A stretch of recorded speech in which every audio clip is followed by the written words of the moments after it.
Hey guys, Brandon Cope here. If you're having any kind of lower back issues and you need to figure out some stretches to get those lower back muscles to open up, I want to show you a little bit of anatomy here and then show you 3 of my favorite stretches to do for the lower back.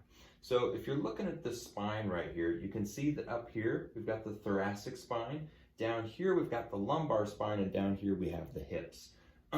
One of the important things to make note of here is that if you're going to stretch that lumbar spine, so your lower back, you basically have to take the thoracic and the hips and you almost have to pull them apart here. You got to bring those hips down, you got to take that rib cage, you kind of bring it up and almost bend it over. And as you pull these things apart, it's actually going to take those little muscles, the paraspinals and erector spinae, the quadratus lumborum that'll come out here to the side, and it's going to actually pull those things apart and give you some relief on those muscles. So let's look at some stretches and see how we can do that. The first stretch that I'm going to show you, and this is one of my favorite ones for lower back issues, is if you just get onto a doorway, which is what I have right over here, and I've got my hand kind of hooked around the doorway here, holding onto it. And I'll give you another view in a second, but I've got my foot planted down on my right foot back behind me, and I'm basically just reaching with my arm and reaching back with my leg, pulling my body apart on my one side over here, and that really helps to stretch out from my rib cage lifting up and my hips pulling down.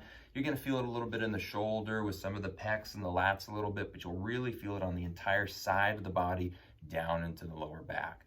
You can hang out here and hold this maybe for a minute or so. You can put a little bit of weight into that front leg to try to relieve any kind of tension of holding your body up, but really try to relax on that outside and let yourself stretch. All right, stretch number 2 for the lower back. This is again trying to lift the rib cage up, and I'm locking the hips down, pulling that space apart right here. I'm going to start off on the ground right here, and I've got my legs where one leg is going out long and the other leg is just bent, coming in with my foot touching up against my leg here. I'm going to take my elbow and I'm going to put it right down into my quads here just to rest my head on. I'm going to take my other arm, reach it way up overhead, which is going to start lifting that rib cage up way up overhead, placing my other hand right on top of my head, and I can basically just rest here, sandwiching my head between my hands, just trying to relax, lifting that upper elbow up as high as I can to pull the rib cage up, and I'm going to really start to feel a stretch through the side here. I can play around with it a little bit if I want to, kind of reaching up further, rotating up more, or even rotating a little bit more forward, kind of reaching over towards my foot, and that'll start to stretch my lower back in some different directions. So play around with that.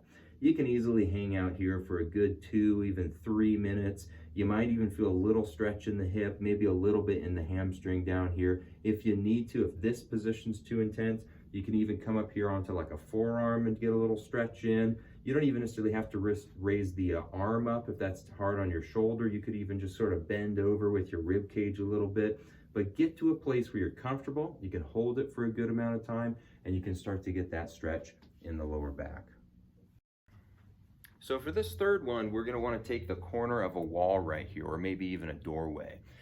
There's a popular variation to this stretch that you might have seen before, where people will hold on to a doorway, put their feet up close to it, and they'll kind of side bend out to the side like this. That totally works for a lot of people, but just for myself, I kind of don't prefer that one. I just find it's hard to hold the position. I don't always feel like I'm relaxing. I feel kind of tense when I do it. So I've created a little variation to it that I like a little better, where I actually lock an arm, push into the wall with that, get my arm really rigid. I take my feet and I just sort of cross them over down below, and then I drop my hips down in towards the wall, and I bend my head and my neck and I kind of lean over to the side and I try to hold that. I find that it's easier to relax, get a great stretch, and hold that for much longer. So give that one a try. Try to hold it for maybe a minute, minute and a half if you can, okay?